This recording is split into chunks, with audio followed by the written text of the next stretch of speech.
The bell dies like a betrayal. 8 seconds, a single breath. And an empire takes more than land. It takes a sound, a name, a life that was remembered.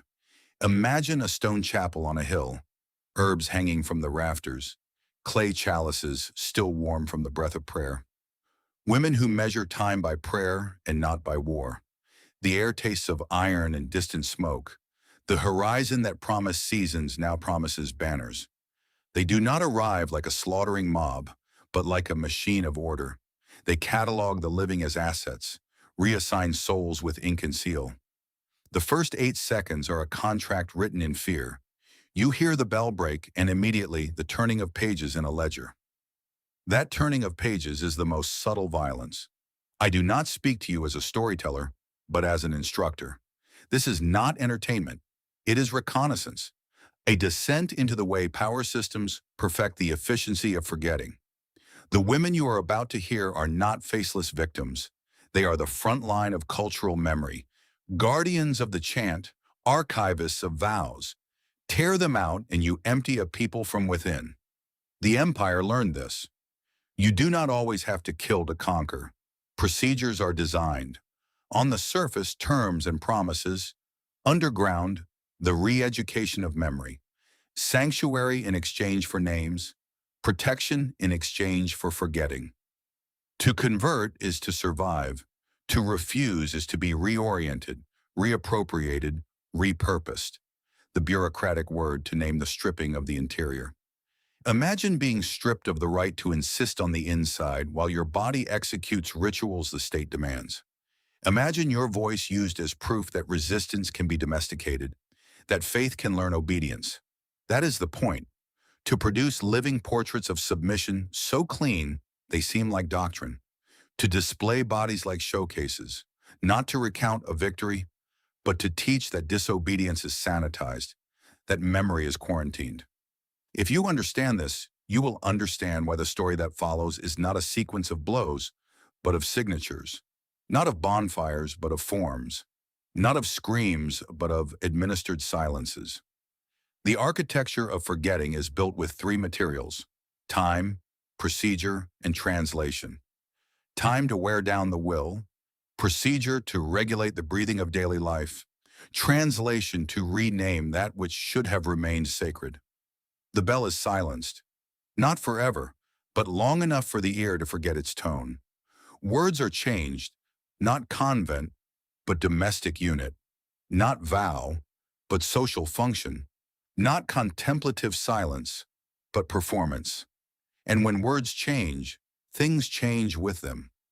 The sisters do not know it yet, but they have already been moved from one box to another, from subjects of faith to columns in an inventory. The hill where the chapel stands smells of smoke long before the men arrive. Eleni senses it first, an old instinct, polished by nights of keeping watch over candles, too close to parchment. She touches her crucifix, cold metal, hot pulse, and sees the sky turn purple with a fire that is not dawn. Behind her, the others kneel, whispered psalms trembling like reeds. The sound arrives later, calculated footsteps, boots on the stone path that had only known bare feet. The door trembles, it does not explode. The machine of order needs no uproar, the tap of the seal is enough. The first man to cross the threshold wears no armor. He carries a scroll. His flat eyes scan the faces like a merchant feeling grain. The parchment rustles. Imperial decree. Convert and serve, or oppose and disappear. The translator, yes, there is always a tongue that mediates the blow, breaks mid-sentence. The silence that follows weighs more than the words. Eleni rises. We have already been claimed, she says with a clarity that stitches up the fear of the others. There is nothing left for you to take. The officer's smile is minimal, almost compassionate, but there is no compassion in it. The scroll is closed. No knives are drawn, only bolts are thrown. Water is restricted. Bread is rationed. Victory does not run. It sits and waits for faith to decay in slow motion. The voices pray in shifts, tired echoes against the stone, until prayer begins to seem like madness. Outside, laughter, bread on the soldier's table, metal against cup. Inside, the minimum becomes a rite, dividing the last crust as if it were a secret liturgy, counting breaths so as not to break, marking the wall with a fingernail to conclude that time is still happening. The empire does not invade, it administers. It reorganizes the oxygen. That is what it does. And memory learns to breathe less. In modern theory, we call it bureaucratic violence, the kind that leaves no visible blood, but calcifies gestures, normalizes humiliation, instructs witnesses to look without remembering. A palace does not need to shout to subdue. It is enough to write your name, the date, and an assigned function. And when the function enters, the vow exits. Those who have gone through purges in other times and latitudes know this. It does not matter if it is called devshirme, reduction, internment, re-education, tutelage. The grammar varies. The intention remains, to extract the fiber of an identity until it sounds useful. Even so, there is something the machine miscalculates, the irreducible remainder of the sacred. It is not about luminous miracles, not yet, but about that which resists accounting. Eleni does not seek the heroism of martyrdom. She seeks not to be translated. Naming oneself, that is the most dangerous act. That is why the empire offers the perfect barter. I leave you your habit if you silence your history. I allow your song if its lyrics change. They call it peace, and peace in the lexicon of power is the stillness of the archive. Listen again to the 8 seconds. The bell falls silent, the birds break off, the smoke thickens. Between that void and the slamming of the bolts, something is decided. To sing not to ask for salvation, but to name what must not be erased. They are not hymns of heaven, they are songs of inverted inventory. In the melody there are dates, places, names. Where the scribe adds up bodies, they add up histories. Where the seal wants to close, the voice opens a crack. Those cracks will be the corridors of this chronicle. Constantinople does not yet appear, but it already weighs heavy. It weighs in the form of the threat. Domes that transform echoes, mosaics that someone will plaster over, bells that will be trained silence. It weighs as an administrative destination, transfer, integration, service. It weighs like the promise that the entire city is a massive office of selective memory. And yet in the chapel, before the transfer, a counter-archive is born. Not on paper, but in flesh. Not with ink, but with voice. Not with signatures, but with gazes that do not lower. I warn you from the start, what you are about to hear is not a pious legend. It is an instruction manual on how obedience is manufactured and how it cracks. If you ever wondered why certain regimes love form so much, here is the answer. Because the form teaches how to forget in alphabetical order. And if you ever wondered why certain prayers sound like whispers and not like screams, here is another. Because the whisper passes through walls that the scream awakens. This story advances in persistent whispers. Eleni grips the crucifix. Blood will not be needed for it to hurt. Accounting will suffice. When they close the door, when the water drops, when the laughter of others filters through the cracks, each one will decide if her mouth learns the new lyrics or if she keeps the old ones in the cavity of her chest. The empire believes it can administer even desire. It does not know, yet, that there are desires that feed on hunger. In a few days, they will be taken downhill. In a few weeks, they will cross a sea that promises no shores. In a few months, their name will be a line on a page. But today, in these 8 seconds that have already extinguished, began what they will never be able to seal. The hill dawned gray. The smoke from the north blended with the fog, and the bells did not ring at dawn. Instead, the hollow sound of horse hooves echoed through the valley. Eleni knew the wait was over. That chapel, which had withstood sieges and plagues, would fall not by fire, but by decree. When the door opened, it was not war that entered, but the law. A parchment spread over the altar replaced the sword. Black ink, red seals, a language of subjugation disguised as mercy. The empire grants refuge and sustenance to those who embrace the true faith. But everyone knew what that phrase meant. The man who spoke it was a bureaucrat with the hands of a scribe. His uniform, impeccable. His voice modulated by the habit of commanding. He read without looking at the women. He saw them, but he did not observe them. To him, they were entries on a list, not souls. Behind him, the soldiers maintained the stillness of instruments. They did not raise weapons. Their presence was enough. Modern domination did not need to shout. It was enough to organize. When the reading ended, the silence weighed like a dead body. The interpreter stuttered as she translated, "Convert and serve, or disappear." In that instant, the air changed. The nuns did not cry, they did not pray. They simply breathed all at the same time, as if sharing a single lung.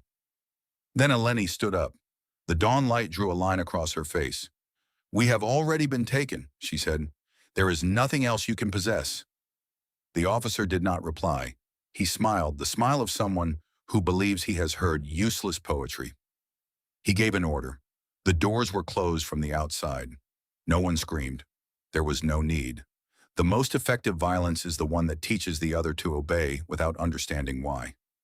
Days passed. The water was reduced to a bowl, the bread to crumbs. Prayers became whispers without an addressee. The women slept in shifts so as not to confuse dreams with madness. Sometimes one would laugh for no reason. Others would stare at the wall, counting the cracks as if they were calendars. Through the slits crept laughter, the smell of roasted meat, clinking glasses. The soldiers outside celebrated what was slowly crumbling inside. The youngest, Magdalena, barely 17 years old, broke the silence one night. She laughed, but her laughter was a fracture. "He doesn't hear us," she murmured. "Not here." Theodora, the eldest, took her hand. "He does hear us, even if we cannot hear him." It was a minimal dialogue, but it was enough to keep them human. The empire knew it. Hunger breaks you, but hunger with a purpose creates saints. That is why they measured their punishment with precision. They were not looking for martyrs, but obedient subjects. They wanted to erase the flame, not light the bonfire. On the third dawn, when the sky burned red, the women began to sing, not hymns of salvation, but ancient songs from when Greek and Latin shared prayer. They were melodies without text, barely laments rising against the iron of silence. The officer outside grew restless. The sound was pure, almost clean. He had faced rebellions, not prayers. This was different, a denial that did not scream. Eleni intoned with a firm voice. The walls, like accomplices, returned the multiplied echo. That was their first victory, turning stone into a choir. When the singing ended, the convent was empty of fear. Faith, stripped of hope, had become resistance. No one asked for mercy. No one denied. Outside, the soldiers awaited orders. Inside, the women prepared their souls for the inevitable.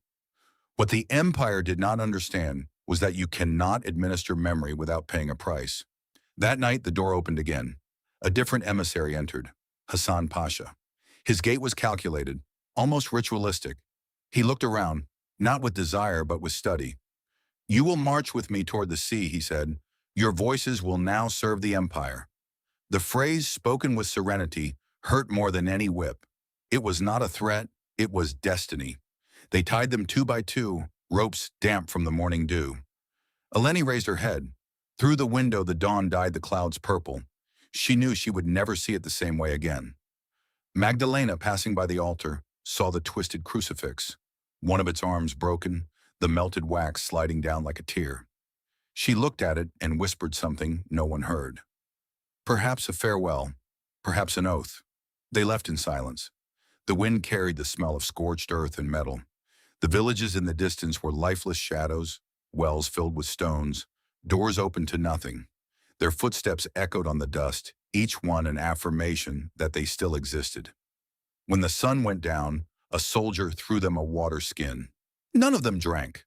Fasting had become a language. Hunger, a prayer. In the distance, a dog barked at the smoke.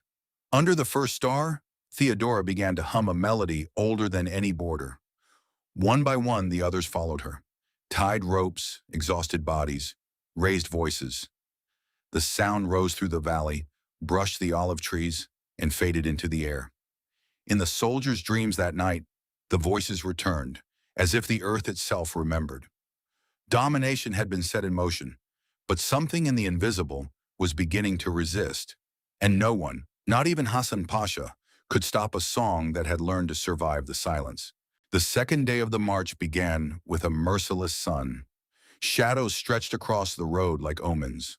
The ropes tightened around the women's wrists, and the parched earth returned their steps with a dust that clung to their veils like a penance. The hills, once green, were now open wounds. To one side, a field of withered olive trees offered them an image of what they were destined to be.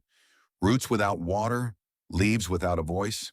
The road snaked along the spine of the mountains, a route traced by generations of merchants and dead armies. Eleni walked at the front. She did not need anyone to dictate the pace. The others' steps synchronized with hers, as if in that cadence they found an echo of prayer. Behind, Theodora walked slowly, dragging her shadow, but with her head held high. An uncomfortable silence breathed among the soldiers. Authority feared stillness, but it feared even more what it could not understand. Noon arrived with the weight of iron. The air vibrated, the stones burned, and sweat mixed with the blood from their feet. Magdalena stumbled. A soldier caught her by the arm, not with compassion, but with the automatic gesture of duty. She murmured a prayer, barely a thread of a voice, and kept going. The prayer did not ask for salvation, but for endurance. That afternoon they reached a valley. There the olive trees grew in rows, standing upright like mourners. The commander ordered a halt. "Rest," he said, although everyone knew that rest was another form of punishment. The soldiers lit fires. The smell of freshly baked bread filled the air. One of them left a basket near the women. Warm, white loaves, a poison gift. No one moved. Eleni looked at the embers and spoke with a serene voice. "They offer what they will later claim. What feeds also binds." She turned her back to the basket. The others imitated her. Abstinence became an act of rebellion. Where the empire sought submission, they found a way to purify themselves. Night descended thick, without a moon. The song of the insects was the only thing that survived the heat. Theodora approached Magdalena, who was trembling with thirst. "When you cannot pray," she whispered, "listen." Magdalena closed her eyes. What she heard was not the murmur of the nearby stream, but something older, the pulse of the earth, the heartbeat of the world. She understood that faith needs no temple when the ground itself remembers. Before dawn, one of the soldiers woke with a start. He heard a low, constant sound like a vibration. He stepped out of his tent with his sword drawn. It came from the place where the captives slept. He approached, fearful, and saw it. The women sitting in the dust, all facing east, singing a wordless melody in a low voice. It was neither plea nor surrender. It was testimony, a song of those who do not expect to be heard, only remembered. The soldier sheathed his weapon. He did not understand, but he felt shame. For the first time since the march began, he looked away. On the fourth day, the horizon changed. The air smelled of salt. The proximity of the sea was both promise and condemnation. The sight of the water provoked a silence that neither hooves nor shouts broke. The sea shone with an inhuman blue, vast and alien, a border between the earthly and the eternal. Hassan Pasha, mounted on his horse, watched without emotion. Beside him, a soldier murmured, "Even the sea bows before the empire." But Pasha did not reply. He knew that the sea bows to no one. It only devours with patience. Upon arriving at the port, the bustle enveloped them. Merchants, animals, shouts, the smell of fish, tar, and bodies. The nuns, barefoot, moved through the crowd like ghosts. People looked at them, some with pity, others with fear. A child tried to touch Magdalena's veil, but his mother immediately pulled him away. The unspoken order was universal. Look, but do not remember. They were chained in a line in front of a ship. The wood of the hull was still marked by ancient battles. "Board," a soldier ordered. No one moved. It was Eleni who took the first step. She climbed slowly like someone ascending an altar. The others followed her. Below deck, the darkness welcomed them with a sour smell of iron and dampness. They were tied to the benches, wrist to wrist, ankle to wood. The light that entered through the cracks was golden and dirty, a parody of dawn. Magdalena rested her head on the plank and murmured, "Yeah, though I walk through the valley." Another voice replied, "I will fear no evil." The ship moved with a groan. The oars struck the water in unison.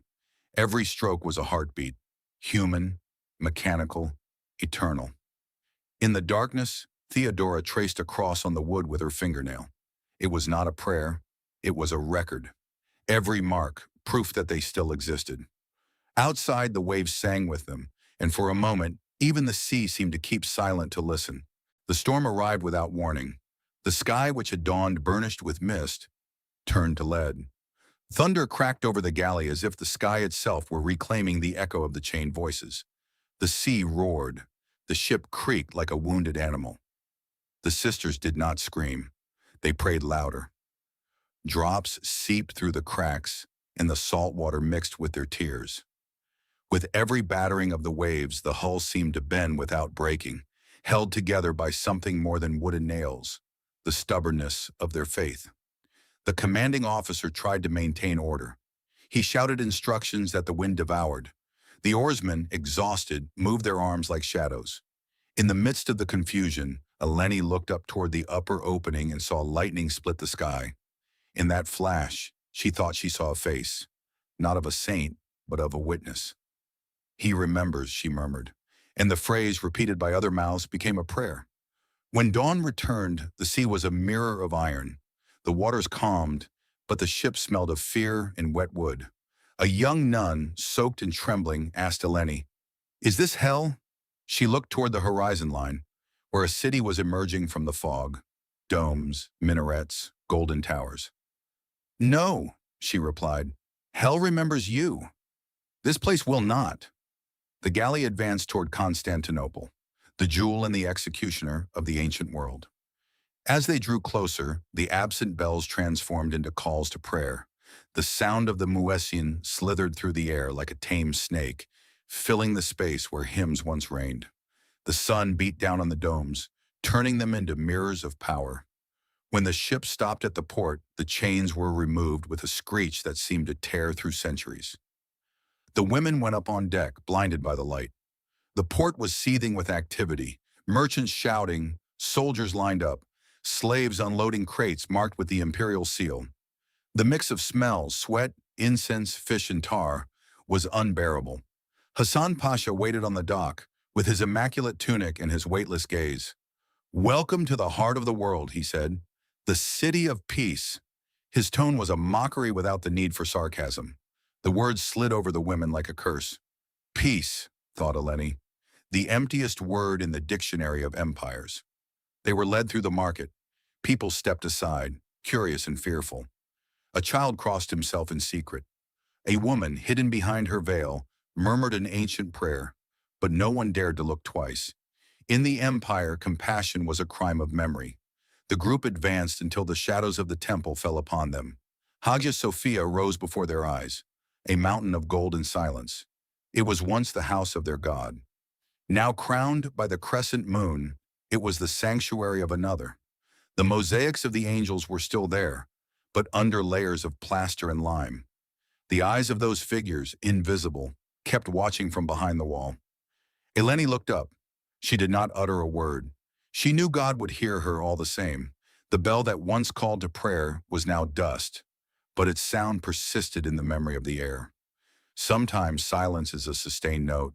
The soldiers forced them to kneel when the call to prayer began. The voice spread like a river, filling the corridors, the streets, the skies. The women did not resist physically. They resisted in another way, by keeping their eyes open.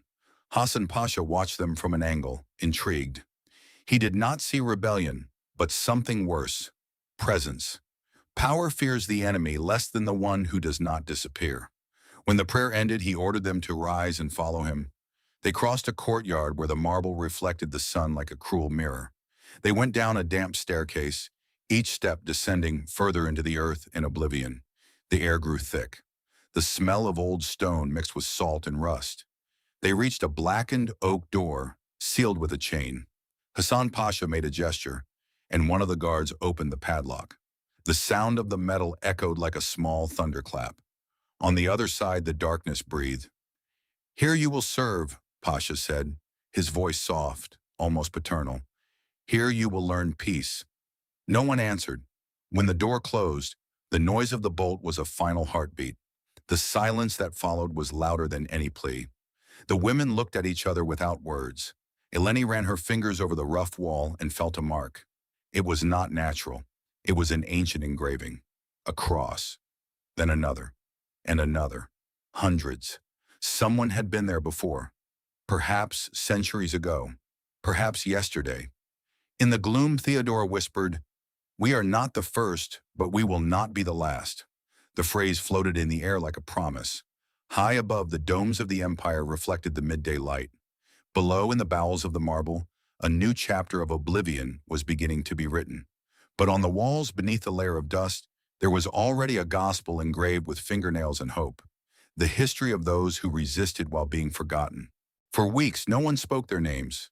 In the corridors of the palace, they were shadows shaped like women, silences scrubbing marble, and washing silk tunics soaked in perfumes they would never wear. The soldiers walked past them without looking. Power does not need whips when it possesses indifference as a weapon. Every dawn was the same. The door creaked, the chains clinked, a guard uttered a single word, "Work," and the world began again. Eleni learned to walk without making a sound. Theodora counted the steps between the corridors by the memory of the echo. Magdalena, the youngest, had lost track of the days. She marked the time by drawing a line with a piece of stone on the cell wall every time the candle in the hallway went out. The lines grew like roots. None of them knew if they represented days or prayers, but knowing no longer mattered. Eleni understood that the empire wanted to turn them into part of the building, like human columns, firm, silent, useful. But beneath that routine of servitude, a different order was beginning to form.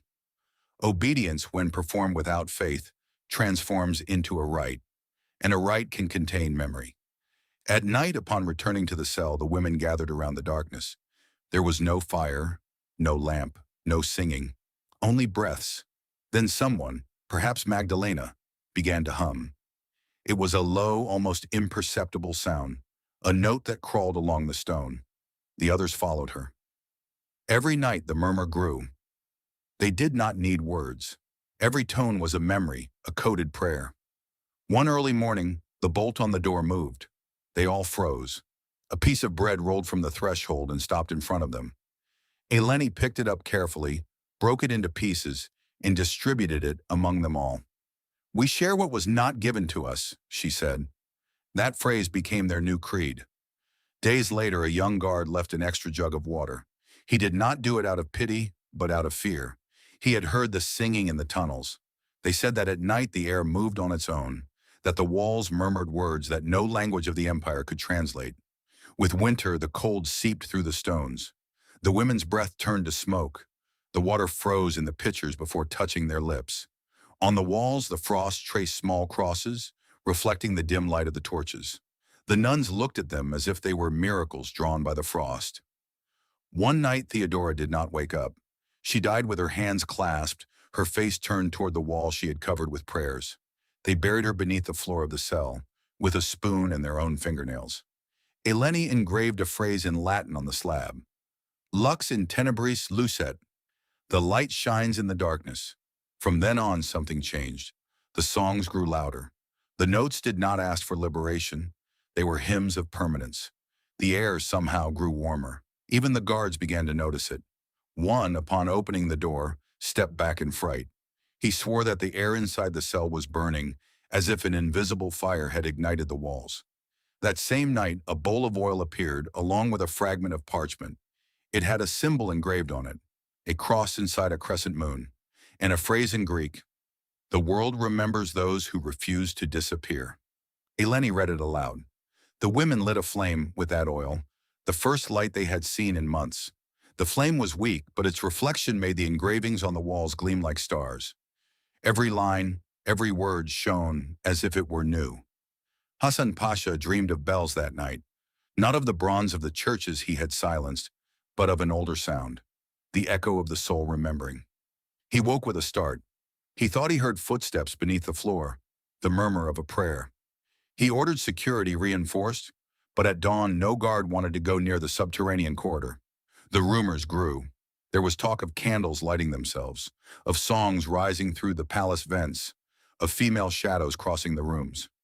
Some said it was the work of the devil, others that it was faith taking its revenge. Eleni knew the truth. It was neither revenge nor a miracle. It was memory, and memory, when it refuses to die, becomes sacred.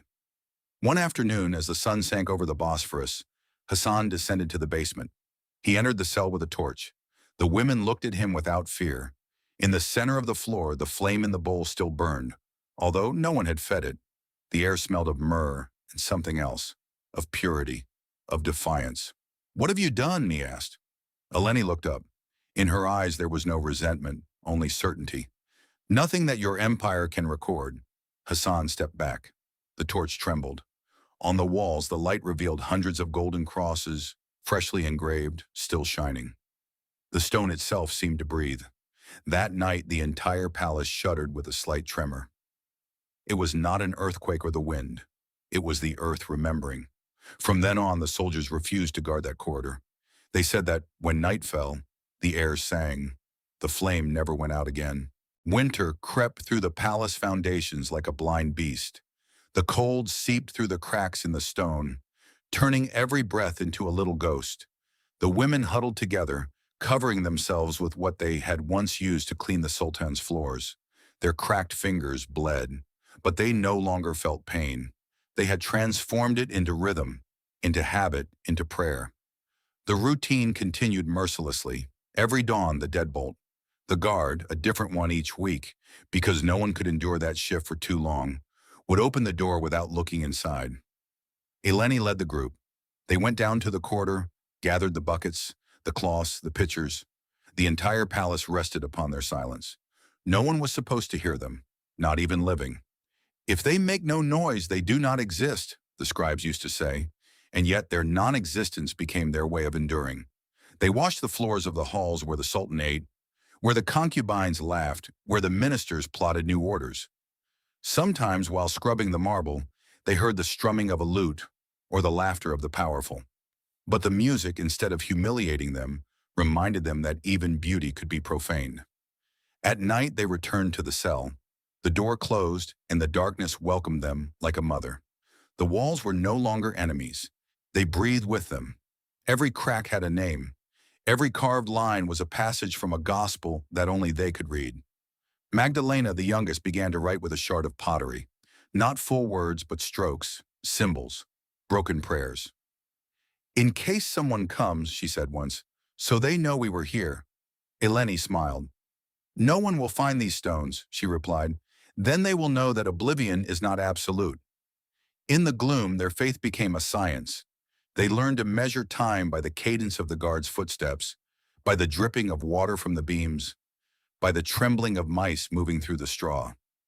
The liturgy was reduced to gestures, sharing crumbs, exchanging glances, touching the wall before sleeping. One day the air changed. It was no longer just dampness, it smelled of sickness. On the upper floors there was talk of fever, of delirious bodies murmuring names of saints no one had taught them. The doctors could find no cause. Hassan Pasha, growing paler each night, listened to the rumors with the calm of someone who understands too late. The servants spoke of voices. They said the underground tunnels were singing, that when the wind slipped through the vents, it brought melodies without a language, mere whispers, and that the newborn children in the harem cried upon hearing them. An imam swore he had heard a choir blending with the call to prayer, so faint it seemed like a harmony. No one dared to confirm it. One night the cell door opened again, not with violence, without a sound. A hooded man left something on the floor, an oil lamp and a piece of parchment. Then he left. He did not lock the deadbolt. The ensuing silence was so perfect it hurt. Eleni picked up the parchment. It was written in Greek. "The world remembers those who refuse to be buried." No one knew who sent it. A repentant guard, an infiltrated monk, an echo from the past. It didn't matter. It was proof that history was still breathing. They lit the lamp. Its golden light filled the cell, and the crosses on the walls gleamed as if inhabited by gold. The shadows danced and the women sang. Not for salvation, but for memory. They sang until the stone vibrated. Above, the palace shook. The soldiers woke up startled. They swore they heard bells. Eleni, with her eyes closed, murmured, "Now they hear us." In the morning, when the guards came down, they found the cell quiet. The women were on their knees, eyes open, hands on the still warm floor. In the center, the lamp was still burning, even though there was no oil left. Hassan Pasha entered. He stared at the fire without understanding. His face hardened. "Enough," he said. But the word had no effect. The flames did not go out. On the walls, the crosses seemed to shine with freshly carved gold dust. The soldiers backed away, crossing themselves, forgetting they were not Christians. Eleni spoke. "You cannot silence what never belonged to you." That night, in the old quarter, some claimed to see lights ascending from the palace floor, small flames rising as if the underground were exhaling stars. In the streets, dogs howled without cause. In the hidden monasteries, monks woke up suddenly, convinced they had heard a female choir coming from the sea. Hassan, unable to sleep, went out to the balcony. The wind from the Bosphorus carried the scent of myrrh and wax. On the horizon, Hagia Sophia shone under the moon. For a moment he thought he heard bells. Then everything returned to silence, but it was not silence. It was the breathing of that which cannot be killed. Spring never reached the palace hallways. On the surface, the gardens bloomed, but below, in the corridors where the air smelled of rust and contained faith, time remained at a standstill. The guards no longer entered. They only left the rations through a slit, avoiding looking inside. They said the shadows moved on their own, that when the door was opened, human warmth could be felt, even though there was no fire. No one wanted to guard what seemed to guard itself. The women continued their lives as if the empire had forgotten their existence, and perhaps it was true.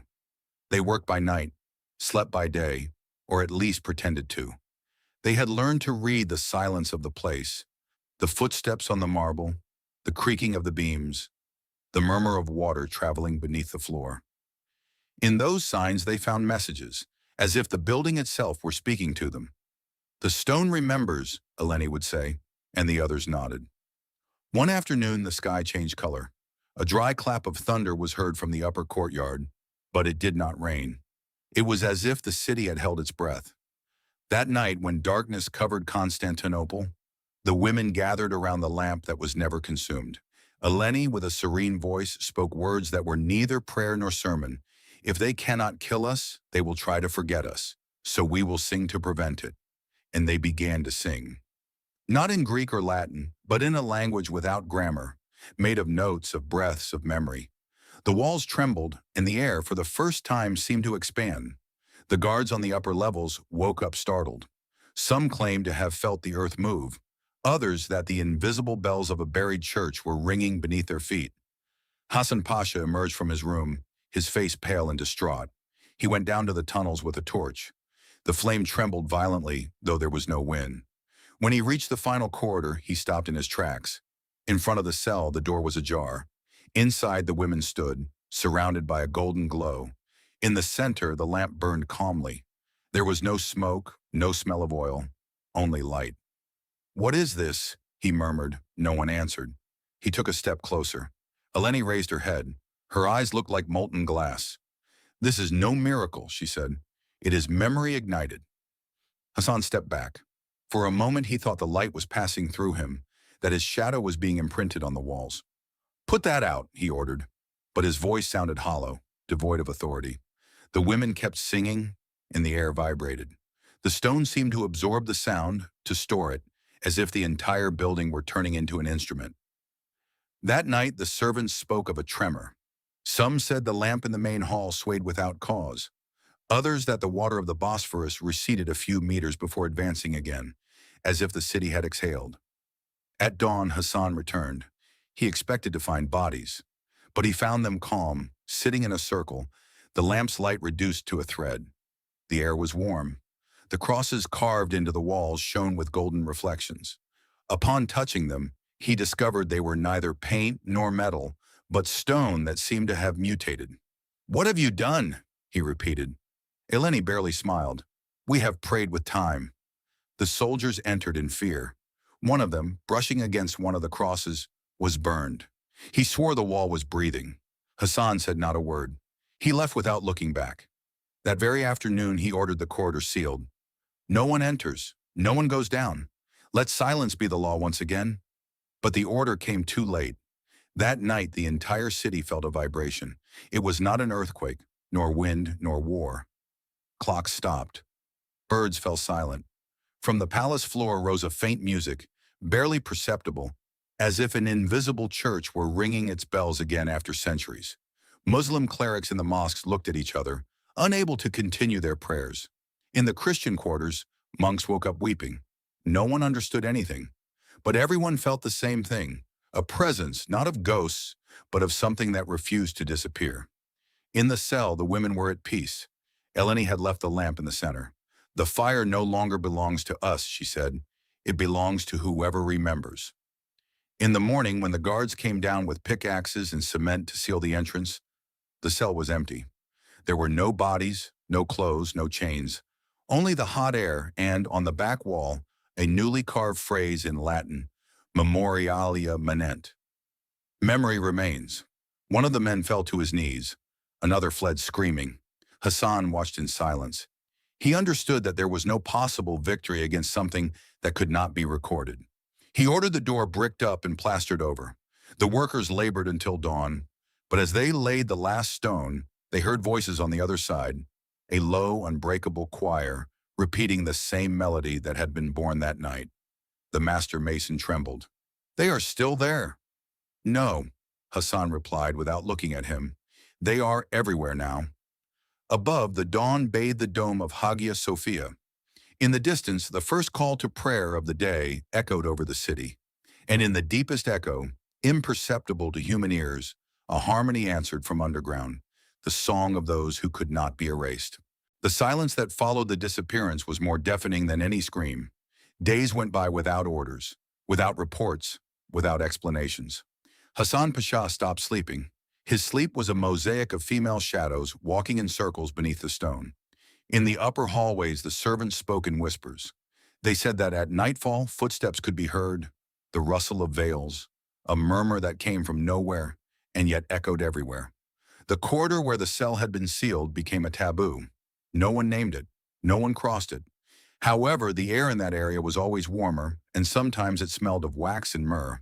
The guards who passed nearby claimed that the floor vibrated beneath their feet as if someone were walking very slowly in the depths. One swore he had felt a hand rest on his shoulder. When he turned around, no one was there. The news did not reach the imperial records. The bureaucracy of power has its own way of erasing miracles. It calls them structural anomalies, routine maintenance, sealed works. But legends are the counter-report of the people. The rumors grew, crossing walls and generations. In the palace kitchens, the servants repeated the same phrase. Not to remember them is to offend them. At night, Constantinople slept, but the wind coming up from the Bosphorus carried more than salt. Some said a choir could be heard underwater, like a metallic echo. Others that the invisible bells of destroyed churches rang when no one was ringing them. A blind old man from the Christian quarter claimed he could feel the ground tremble to the rhythm of a prayer. "It is their heart," he would say. "It keeps beating beneath the city." In the palace, Hassan became a specter. He avoided mirrors, for he said he saw reflections in them that did not belong to him. Sometimes he would go down alone to the bricked-up staircase with a lamp in his hand and stand there for hours, motionless, listening. The guards would find him at dawn, his face pale and his lips moving silently, as if trying to remember a melody he could not forget. One night, unable to bear the stillness, he ordered the wall opened again. The masons trembled. When they removed the last brick, the air that came out was warm and smelled of incense. Inside, there were no bodies or bones, only a layer of glowing dust, like golden ash. On the wall, new words in Latin, carved with impossible precision. Nos non sumus umbrae. We are not shadows. Hassan stepped back. The lamp trembled in his hand. The silence inside the enclosure was absolute, but his heart beat with a force he did not remember ever feeling. "What do you want from me?" he murmured. A draft of air blew out the flame. In the darkness, a voice, soft, choral, multiple, answered. "Remember." The passage was sealed again at dawn, this time with cast iron. No one ever touched it again. But the palace changed.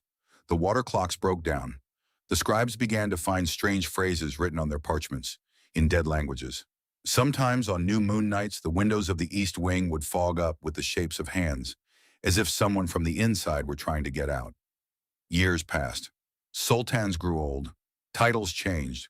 Wars came and went. But beneath the stone, the voices continued.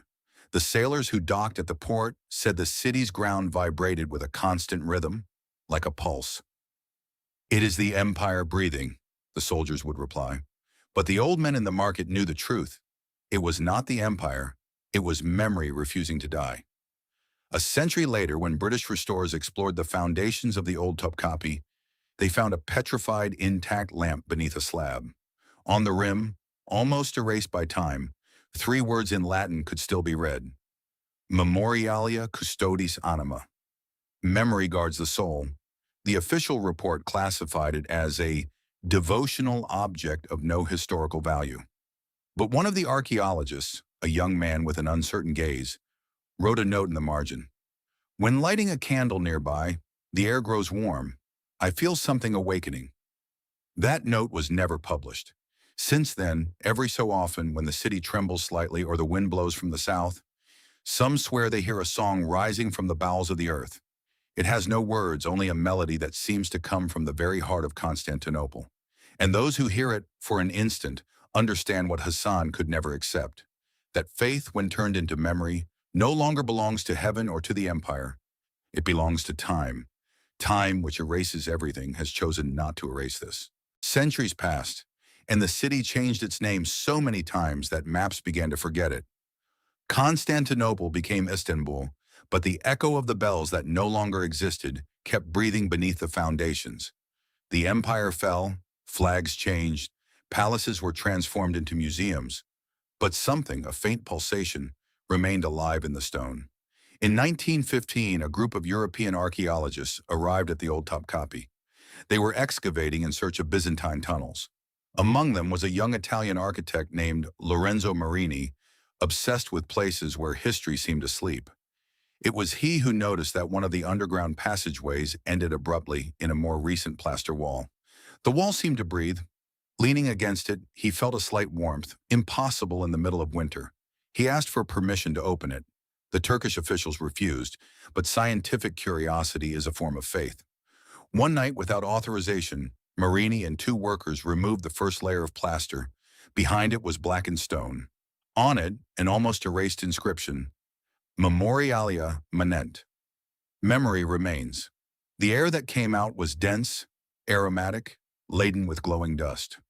Illuminating the interior with a flashlight, Marini saw the walls covered in engravings: crosses, circles, words in Latin, Greek, and something he did not recognize.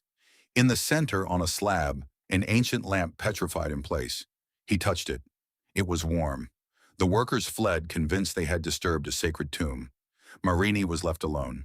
In silence, he noted in his journal, "I feel that this place remembers. I don't know who." When the team returned the next day, the wall was sealed again. No one could explain how. Official documents did not mention the discovery, but Marini's logbook survived. Decades later, a Greek historian found it in a library in Rome. On one of the last pages, the architect had written, "I heard a song, very low, as if the stone were breathing. They were not sad voices. They sounded as if someone had forgiven me." Throughout the 20th century, the city continued to change. The palace became a museum. Electric lamps replaced candles. Tourists walked the halls without knowing that beneath their feet lay a chapel of memory, sealed with ancient fire. From time to time, a guide would mention a legend. They say a light appeared here on a night without electricity, and no one could explain it. Everyone laughed, but the night shift guards avoided that sector. In 1987, a mild earthquake shook Istanbul. No buildings collapsed, but a crack opened in the vault of a forgotten tunnel. The engineers sent to inspect it found golden dust in the crevices. They took it to be analyzed. The laboratory report indicated unknown particles, organic and metallic composition, reacts to human heat. The document was archived and never disclosed. Today, the corridor remains closed. Visitors walk over it without knowing. Sometimes, when the wind from the Bosphorus enters through the windows, a draft of warm air rises from the floor. Some tourists claim to hear a distant song, almost imperceptible, as if the walls were sighing. Guides attribute it to the building's acoustics, but those who have worked there too long know there are things that cannot be explained, only respected. An elderly guard who has watched over the museum for 30 years says that every time he prays, an invisible flame flickers in front of him. They are still here, he murmurs. They do not ask for justice, only not to be forgotten. Perhaps that is all that remains of the miracle, a quiet persistence, a resistance against the archive, against chronology, against institutional oblivion. Not a revenge, but a permanence. In the basements where no one enters, the air retains the temperature of human breath. And on the stone, beneath layers of lime, one can still read, barely in the right light, Nos non sumus umbrae, vivat in memoria. We are not shadows. We live in memory. Time has passed, but the song continues. Some hear it at dusk, others in dreams. No one can reproduce it because it has no notes or words. It is the voice of what was and refused to be extinguished. And as long as there is someone who remembers, an archaeologist, a guard, a reader, the lamp will remain lit, not in marble, nor in history, but in the very act of remembering. Memory in the end has defeated the empire,